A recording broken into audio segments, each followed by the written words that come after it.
यह स्टोरी शुरू होती है जब मैं घर से गुस्से में बड़बड़ाते हुए बाहर निकल आया था और बस स्टैंड की तरफ आगे बढ़ने लगा। मैं मन ही मन बड़बड़ा रहा था। तब पता नहीं कितने पैसे छुपा रखे हैं, लेकिन मेरे लिए एक बाइक नहीं ले सकते हैं। अब मैं यहाँ से चला जाऊँगा और तब तक वापस नहीं आऊँगा जब तक मैं खुद के पैसों से बाइक नहीं लेता। इतना सोच रहा था, तभी मेरे पैर में कुछ चुभने एहसास हुआ। नीचे देखा, समझ में आया, जल्दीबाजी में पापा के जूते पहन आया हूँ। उन जूतों में कीलें उभरी हुई थी, जिसमें पैर में बार बार घाव किए जा रही थी। लेकिन उस समय गुस्सा अधिक था, तो मैं बड़बड़ाते हुए आगे बढ़ गया। एकाएक मुझे याद आया कि मेरे पापा का पर्स में साथ ले आया हूँ। मेरे खुरापती दिमाग ने एक ख्याल आया, क्यों आज पापा का पर्स चेक किया जाए, जैसे आज तक उन्होंने किसी को हाथ नहीं लगाने दिया था।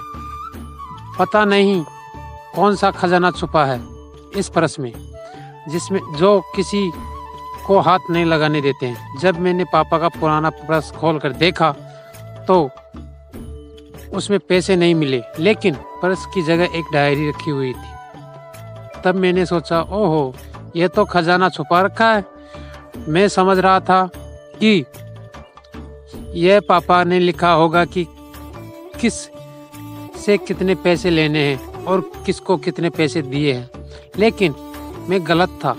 जब मैंने उस छोटी सी डायरी में पहला पेज खोलकर देखा तो वहाँ पर जो लिखा था वो थोड़ा सीरियस कर देने वाला था। डायरी में जो लिखा था उसे पढ़ने के बाद मेरे चेहरे का इम्प्रेशन थे वह गायब हो चुके थे, क्योंकि डायरी में वैसा कुछ नहीं था जैसा मैं सोच रहा था। वहाँ पर उन पैसों का हिसाब लिखा हुआ था जो अलग अलग कामों के लिए लोगों से उधार लिए गए थे। उस लिस्ट में कंप्यूटर का नाम पर पैसे लिए गए थे। कुछ यूँ लिखा था, 50,000 बेटे के कंप्यूटर के लिए। यह कंप्यूटर वही था जिसे मैं यूज कर रहा था, लेकिन मुझे पता नहीं था उस कंप्यूटर को खरीदने के लिए पैसे कहाँ से आए थे। लेकिन आज पता चल रहा है। मुझे आज भी याद है जब मैं पहली बार कैमरे की जिद की थी, जो मेरे पापा मुझे 2 हफ्ते बाद बर्थडे में लाकर दिए थे, जिसे देखकर मुझे बहुत गुस्सा आया था और मुझे खुश देखकर कहीं ज़्यादा अगर कोई खुश था तो मेरे पापा थे। आज मेरे चेहरे से गुस्सा एकदम गायब हो चुका था। जब मैं आगे का पन्ना पलटा तो वह कुछ इच्छाएं लिखी हुई थी। पहली जो विश थी उनमें से जो लिखा था, अच्छे जूते पहनना। यह बात मेरी कुछ समझ में नहीं आई। तभी मेरे पाँव अचानक सड़क पर भरे हुए पानी में जा पड़ा और तभी मेरे पाँव में कुछ गीलापन होने का एहसास हुआ। जब मैं जूता उतार कर देखा तो उसका तला टूटा हुआ था। यह देखकर मुझे डायरी में लिखी बातें याद आ गई। तभी मैंने पापा को कही बातें भी याद आ रही थी कि मैं माँ जहाँ कहाँ करती थी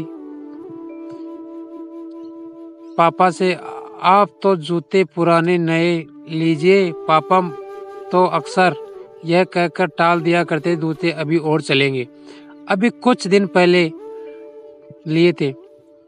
मुझे आज भी समझ आ रहा था कि कितने दिन और चलेंगे। साथ ही साथ ये भी समझ आ रहा था कि पापा का पर्स क्यों छुपा रखे थे। तभी डायरी पढ़ते हुए बस स्टैंड पर पड़ी बेंच पर बैठ गया। अब उस डायरी का आखिरी पन्ना बचा हुआ था।